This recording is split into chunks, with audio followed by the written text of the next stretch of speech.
Quelle est la date la plus importante de votre vie? Pour moi, c'est le 8 octobre 2018. Je me souviens de cette date comme si c'était aujourd'hui. Ce jour-là, j'ai envoyé le manuscrit de mon premier roman à mon meilleur ami pour avoir son avis. Avant d'appuyer sur « Envoyer », j'ai relu encore et encore le manuscrit que je ne pouvais plus voir en peinture, car cela faisait 7 ans que j'étais dessus. Oui. Après une dernière relecture sous toutes les coutures, tremblante mais survoltée, je me suis lancée et j'ai envoyé le texte. Tous les jours, je traquais ma boîte de réception, à l'affût du moindre signe de Thierry.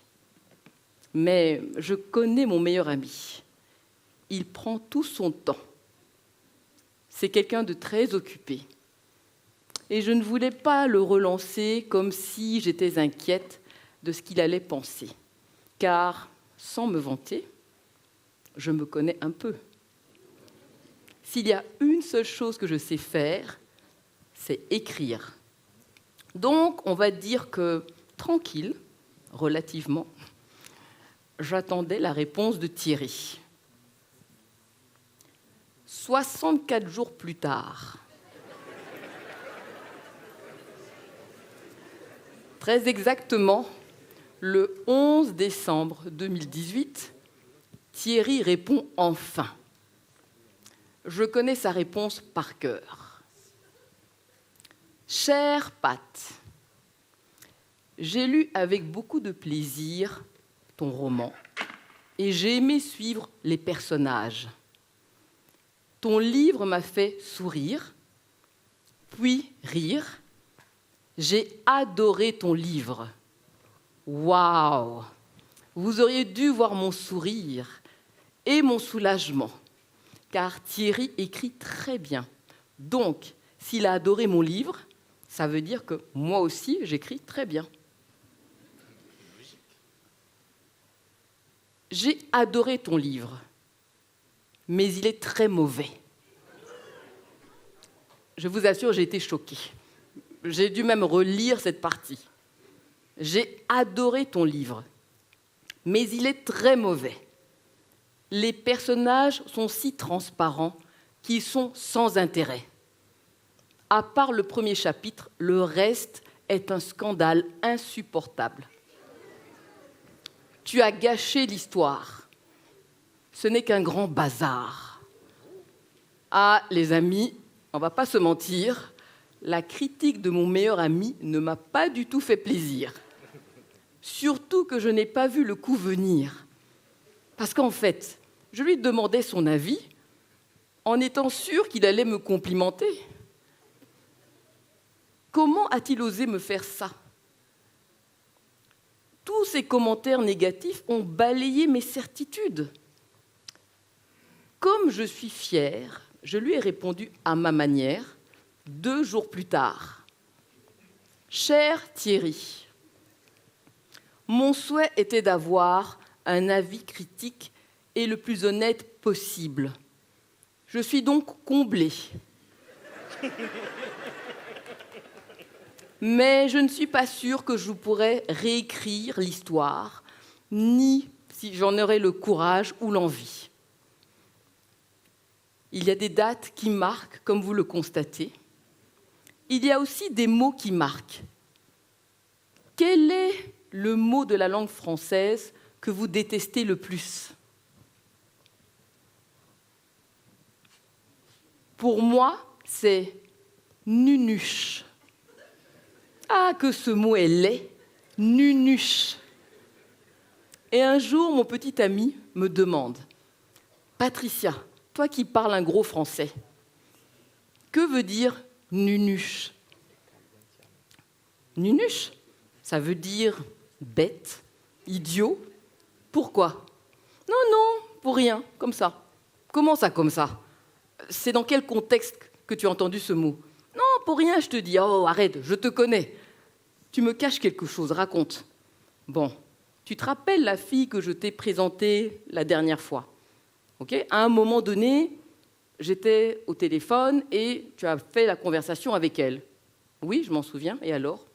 Eh bien, elle t'a trouvé un peu nunuche.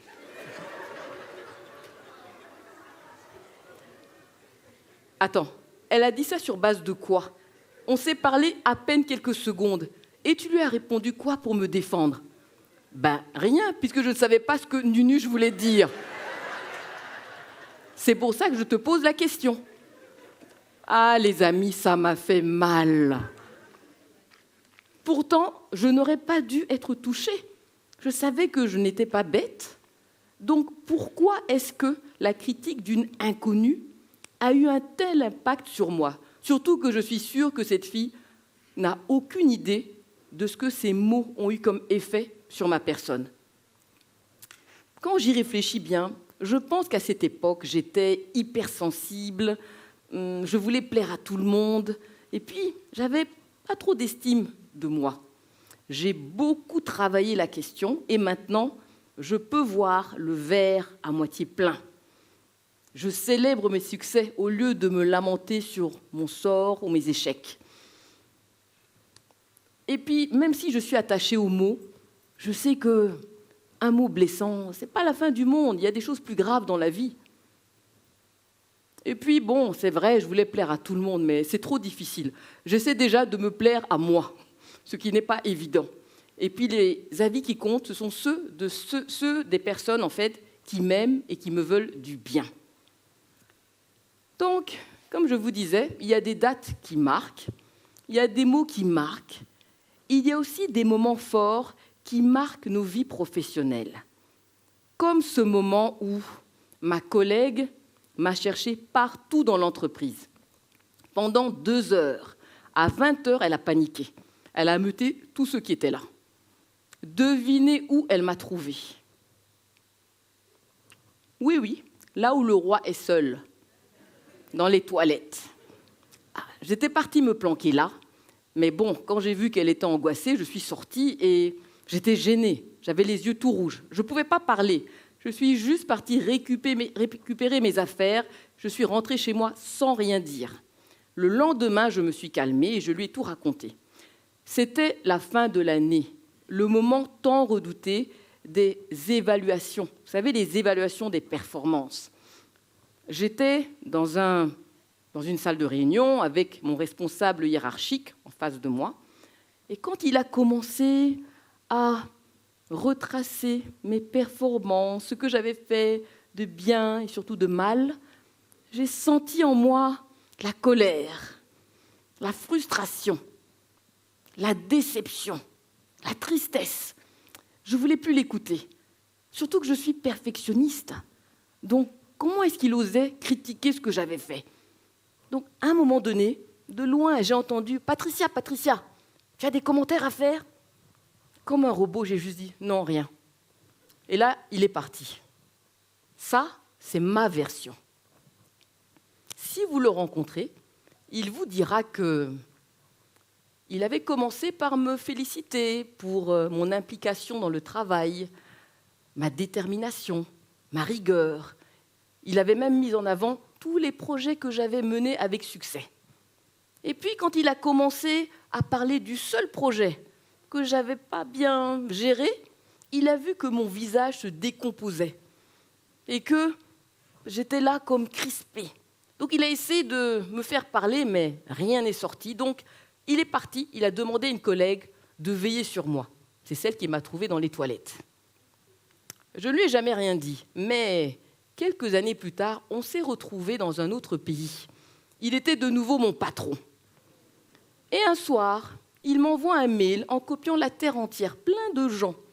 Et il ose dans le mail m'accuser d'une faute dont je ne suis pas responsable. Mais une erreur de débutante. Un truc bête. Nunuche, quoi. Ça, je n'ai pas supporté. Calmement, mais factuellement, je lui ai répondu. Je savais que ce serait une bombe. Et le lendemain, comme prévu, j'ai été convoquée dans son bureau. Mais là, ça ne s'est pas passé comme je l'avais imaginé. il m'a présenté ses excuses. Et il m'a dit qu'il avait toujours eu une très haute opinion de moi. Donc là, j'ai compris que finalement, ce que je prenais pour de la méchanceté, c'était plutôt peut-être de la maladresse. Et à partir de là, j'ai été plus ouverte. J'ai laissé mon orgueil de côté et l'humilité a pris place. Et puis j'ai vu qu'il était vraiment bien le jour où il m'a recommandé auprès d'autres sociétés quand il y a eu une restructuration dans notre entreprise. Il y a des mots qui blessent, il y a des dates qui marquent, il y a des moments forts qui marquent nos vies. Personne ne peut y échapper. Toutes les personnes subissent la critique. Les personnes physiques, mais aussi les personnes morales, les entreprises. Ah, elles ont peur des critiques. Surtout les critiques des consommateurs. C'est pour ça qu'elles lisent, elles écoutent, elles observent tout ce qu'on écrit sur elles. Et quand les critiques des consommateurs tombent au mois de décembre, comme ce fut le cas l'autre fois, je vous assure, ça fait mal. Ce jour-là, on me dit que notre entreprise est la cible de critiques virulentes sur les réseaux sociaux. Bon, comme j'ai l'habitude, je me dis ça va passer. Mais le dimanche, c'était pire. Le lundi, on fait un communiqué de presse et on informe les consommateurs qu'on va retirer le produit. Le produit est sans danger pour la santé. On fait des recherches pour savoir ce qui se passe, mais on se dit, bon, on va enlever le lot du marché. Au lieu de calmer le jeu, ça a été pire encore. Il a fallu attendre 2 semaines pour que les gens commencent à moins être fâchés et le retournement s'est produit quand un groupe de consommateurs a dit aux autres d'arrêter de nous tirer dessus. C'est bon, ils ont présenté leurs excuses. On peut les laisser maintenant. Et puis, ils ont demandé, c'est quand que le produit revient? Bon, je pense sincèrement qu'une issue aussi heureuse peut vous arriver, à vous qui êtes dans les entreprises ou qui avez vos propres entreprises. Mais il faut oser affronter les consommateurs. Il ne faut pas avoir peur d'eux. Et donc, il faut aussi avoir le courage, quels que soient vos moyens, d'investir dans un système qui permette de dialoguer avec eux, de les écouter, de les rencontrer. Parce qu'après tout, les innovations, elles viennent de qui? Est-ce que ça ne vient pas de plaintes ou d'observations faites en interne comme à l'extérieur des entreprises? Pour ma part, je dois reconnaître que grâce aux critiques des consommateurs, on a pu améliorer le service client et répondre maintenant à leurs questions, à leurs plaintes 24 heures sur 24. Et puis, vous savez, j'ai vu aussi, dans tout ça, que ce soit en entreprise ou dans la vie professionnelle, que critiquer, c'est aussi compliqué qu'être critiqué. Donc, même quand on met des gants, c'est difficile de ne pas heurter les autres. Je vous laisse débattre de tout cela après, mais permettez-moi de terminer sur une dernière date, le 20 décembre 2023. Mesdames et messieurs, le 20 décembre 2023, j'ai eu le bonheur immense et le privilège de présenter mon premier roman à Abidjan.